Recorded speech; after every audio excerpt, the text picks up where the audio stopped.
से लेकर आरएसएस प्रमुख मोहन भागवत तक प्रेमानंद जी महाराज के नाम से मशहूर आध्यात्मिक गुरु अनिरुद्ध कुमार पांडे से जुड़े हुए हैं। हाल ही में बिजनेसमैन राज कुंद्रा ने बताया कि प्रेमानंद से मिलने की लिस्ट में लगभग 1 साल का इंतजार करना पड़ता है। कानपुर के अनिरुद्ध प्रेमानंद जी महाराज कैसे बने, उनकी इतनी ज्यादा फैन फॉलोइंग की वजह क्या है, किडनी की कैसी दिक्कत से जूझ रहे हैं, जानेंगे स्पॉटलाइट में।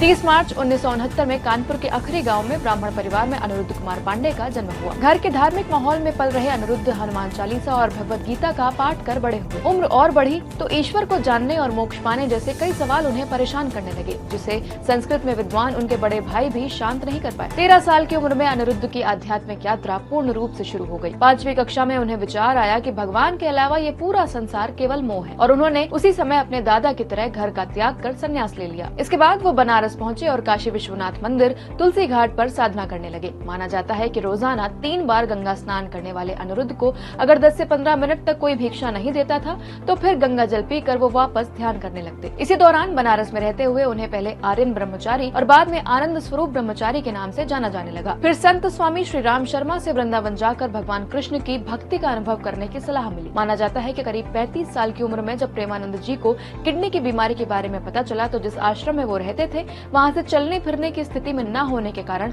उन्हें निकाल दिया गया। फिर भी वो सत्संग करते रहे और सरल और प्रभावशाली भाषा के कारण लाखों लोग उनसे जुड़ते गए। वृंदावन के राधा वल्लभ मंदिर में श्रीहित मोहित मराल महाराज ने उन्हें पहली बार श्रीहित प्रेमानंद गोविंद शरण जी महाराज कहकर संबोधित किया। तब से उनके भक्त उन्हें प्रेम से प्रेमानंद जी महाराज कहकर बुलाते हैं। फिर साल 2016 में उन्होंने वृंदावन में ही श्रीहित राधा केली कुंज ट्रस्ट की स्थापना की। वो आज भी भक्तों के साथ पदयात्रा और सत्संग करते हैं। करीब 19 सालों से वो autosomal dominant polycystic kidney disease से जूझ रहे हैं, जिसमें किडनी में गांठें बनती हैं और किडनी धीमे धीमे काम करना बंद कर देती है। उन्हें हफ्ते में 3 बार डायलिसिस करवाना पड़ता है, लेकिन भक्तों के मुताबिक उनकी सच्ची आस्था की वजह से ही वो अब तक जीवित है। हालांकि राज कुंद्रा समेत कई भक्तों ने उन्हें किडनी दान करने की पेशकश की है, लेकिन उन्होंने इसे भगवान की इच्छा मानते हुए मना कर दिया। प्रसन्न हो,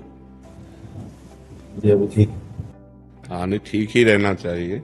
सोशल मीडिया पर प्रेमानंद प्रोग्रेसिव बाबा के रूप में जाने जाते हैं। लोगों का मानना है कि चमत्कार की बजाय वो व्यावहारिक उपायों के आधार पर जीवन को बेहतर बनाने के लिए प्रेरित करते हैं, जिस वजह से लोग उनसे जुड़ते चले जाते हैं।